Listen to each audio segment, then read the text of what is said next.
Prey is definitely a weird case when it comes to video games. I mean, the average game development is something like 18 months, 2 years. Prey was actually originally conceived something like 10 years ago now, and it was actually built and shown off to people before its release. But then the development team shifted focus to go work on Duke Nukem Forever, and Prey was kind of quietly shoved to the back burner. About 2 years ago, the game resurfaced with a new developer, Human Head, and now it's actually out there on shelves running on the Doom 3 engine. And apparently a lot of the ideas from the original Prey have made it into this new game, but that doesn't necessarily mean that it's a throwback or anything like that. In Prey, you play as a Cherokee Indian named Tommy, and Tommy lives on the Cherokee reservation but hates it there. He wants to get out and see the real world, but he wants to take his girlfriend Jen with him. She doesn't want to leave the reservation, and that's kind of the initial strife in the game. But it doesn't really have too much time to develop because before long, they're all sucked up by an alien spaceship. Basically, you're just looking to rescue your girlfriend, but as you might expect, along the way, you've saved the world. Now, Prey is a pretty standard first-person shooter, but there are a few things in there that attempt to make the game feel unique.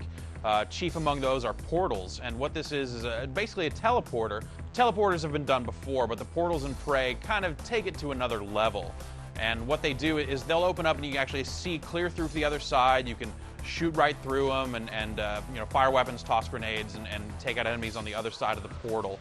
And that's pretty handy. The other big difference in Prey that you don't see in other first-person shooters is its liberal use of gravity and kind of just changing the way gravity works. How this operates is sometimes you'll go through one of these portals and you'll come out in the same room, but you'll be on the wall. So, it won't look like the wall to you, it'll look like the room rotated. But how this works is you never know kind of which surface is going to be your floor. In addition to that, there are a few instances where there are things you can shoot to change the way gravity works. And when this happens, the whole room will kind of rotate really quickly and you'll fall to the new floor, whether it was previously a wall or a ceiling or anything like that. There are also a few pathways where you can actually just walk right up the wall and around onto the ceiling and down and around and stuff like that.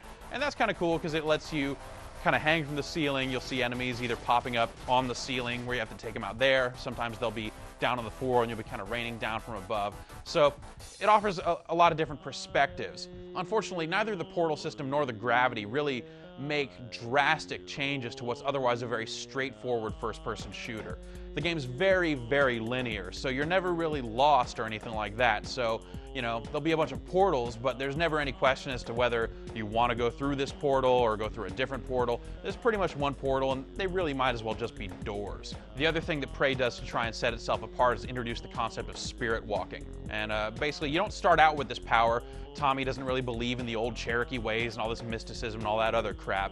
But before too long, he learns how to travel outside of his body. And how this works is you just touch a button and you become armed with your spirit bow, and you can do things that you can't do in your human form. Mainly this is also used for puzzles.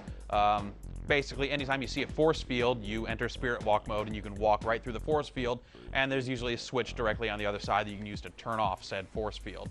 There are a couple more interesting puzzles, but that only really happens 2 or 3 times throughout the entire game. Earning the ability to spirit walk also changes what happens when you die. When you die after you've gained the ability to spirit walk, you enter what they call the death walk. And what this is you get transported to this rock, and there are these blue and red wraiths that kind of fly in a circle, and you're armed with your spirit bow, and you just need to shoot the red wraiths to earn health and the blue wraiths to earn more spirit energy.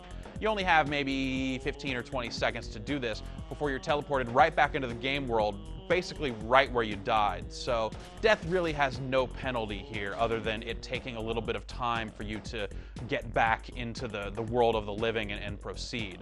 Prey will probably take most players anywhere from 8 to 12 hours to complete on their first playthrough.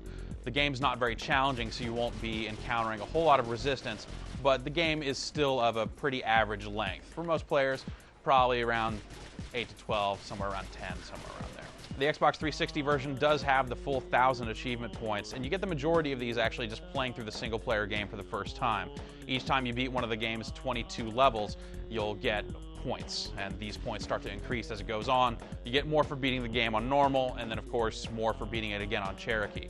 The rest of the game's points are actually based in the multiplayer. You get points for 25 kills with each one of the game's weapons, and then there are separate kill plateaus for both deathmatch and team deathmatch. Overall, it's a very easy game when it comes to getting achievement points. You should be able to get anywhere from 600 to the full 1,000 within a weekend if you really were serious about it. The graphics in Prey are very sharp. For the most part, the reason they're so sharp is from an artistic perspective. The game does a really good job of doing the whole organic matter mixed with machines thing. The game's weapon effects aren't really that dramatic, and as I said before, the designs of the weapons themselves aren't really all that great either. But at the same time, the game does perform well. This is a Doom 3 engined game, and the strong point of that game back in the day was its visuals. You will notice a few spots, particularly on the Xbox 360 version, where the frame rate does drop. But if you played Quake 4 on the 360, you know how bad it probably could have been. Prey actually performs much better than Quake 4 did on the 360. Of course, on the PC, if you have a medium spec machine or better, something that meets the minimum system requirements and then some, you'll be able to eliminate all that frame rate trouble and really get a really sharp-looking game that definitely looks better than the Xbox 360 version. Overall, Prey is a solid first-person shooter that offers much of what you've come to expect from the genre. It offers up a single-player campaign that's of a decent length. The multiplayer is passable and somewhat interesting. But at the same time, all of the unique things that went into this game don't really pay off as well as they probably could have. And beyond that, it's a solid and fairly interesting first-person shooter, but you do get the impression that if those things have been used to better effect, it could have